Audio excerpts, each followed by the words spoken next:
Hey, in this video, we're going to go over how I use DnDBeyond for my games and why it's awesome and you should consider using it for yours. Well, I'm back with the new haircut to finish out this video as the audio from the first take got messed up and I need to do it again. So yeah, let's get started.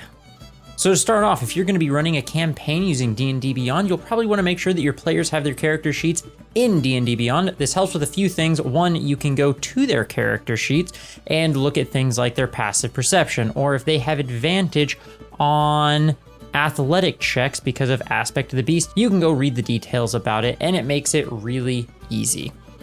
So from the homepage of DnDBeyond, it is super easy to create a campaign. You'll just go over to collection, then you'll click on my campaign.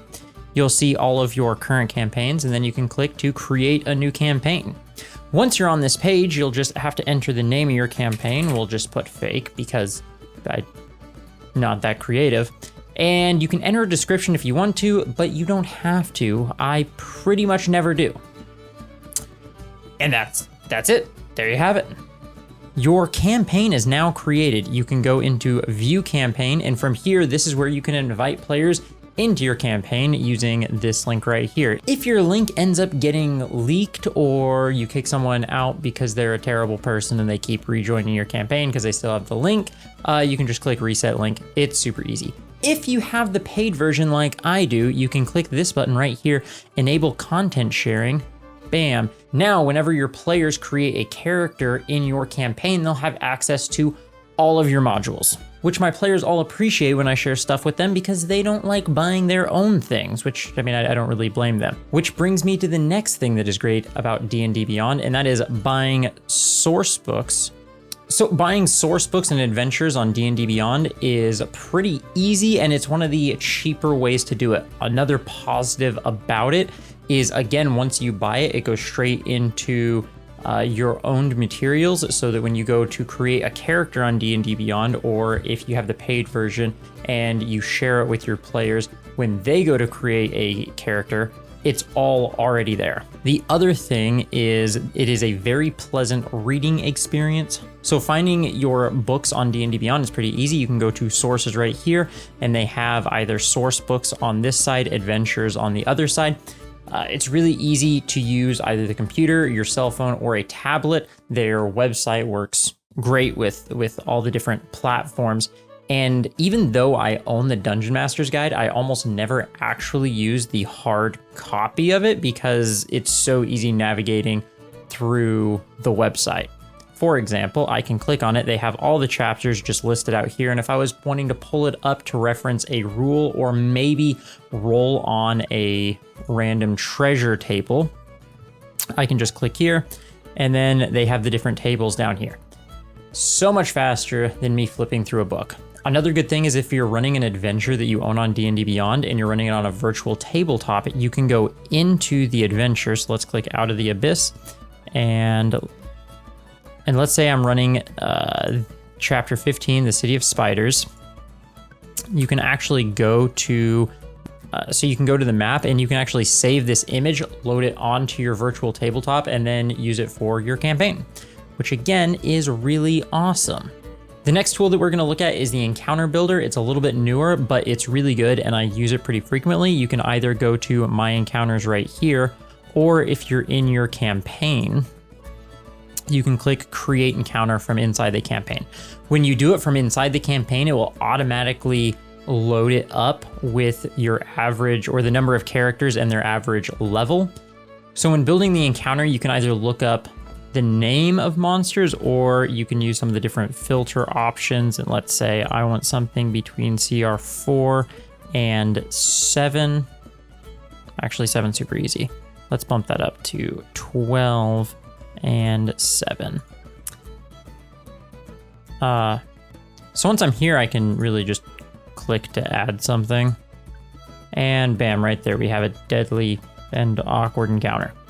Up here you'll see how difficult the encounter should be for your party, but one of the things that I really like about it is this column on the right here, and specifically the daily budget. This lets you know not just how hard a single encounter should be, but how hard the day's adventure should be.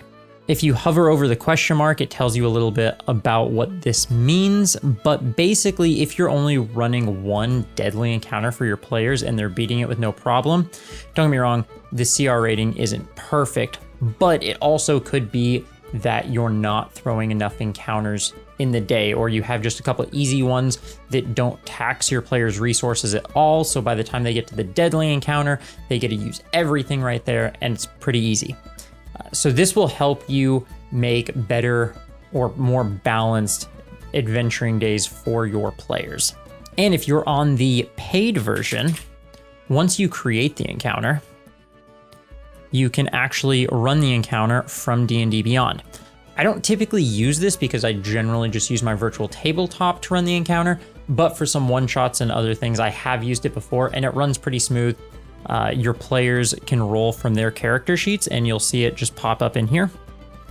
And then you can roll for your monsters and it will also pop up in there. And depending on if you like to hide your rolls or not, you can select either safe or you can select either self or everyone, and then whenever you do your rolls, it'll be out in the open for people to see, or it won't be in the open for people to see. Pro tip, you can also lock it so that it just stays there. And one last tool that's really cool about DnDBeyond is their homebrew tool, where you can either go create homebrew items, feats, races, etc., or you can browse what other people have done. And when you go and browse, you can sort it by the rating or various things, and you can click on it and you can click to add to your collection if you see an item that you like. And then it's really easy at that point to add the item, the feat, whatever it is, onto your characters. All you have to do is make sure that your characters have homebrew allowed. To get to there, all you have to do is go into the settings of your character. And on this homepage, just make sure homebrew content is checked and you'll be able to see any of the homebrew stuff either you create or that you added into your game. So the last thing that I said that we would go over is the price of the paid versions of DnDBeyond and if it's worth it.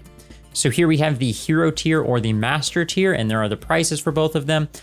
Personally speaking, I don't like the hero tier very much. The only thing it's really getting you is the monthly subscriber exclusive rewards. I don't ever really look at those. Unlimited characters, the free version gives you 6, so I don't know who has more than 6 characters. If that's you, then maybe it's worth it. Next is adding or sharing homebrew content. I don't really think that this is super great value for the money that you're spending. And then the early access to new tools, this would just be running an encounter, as the encounter builder is out for the free users. Now, all of those together might be worth the $3 a month, but personally, I think if you're gonna pay for it, you should just go all the way to the master tier, because the main reason that I pay for it is really just to share the content that I own with my players. And that is all you get extra with the master tier, but I think that that is huge. And you could probably get your players to help pitch in some money for that. It's only $6 a month, so it's not really breaking the bank. And your players will really appreciate not having to go out and buy everything when you can just share it with them.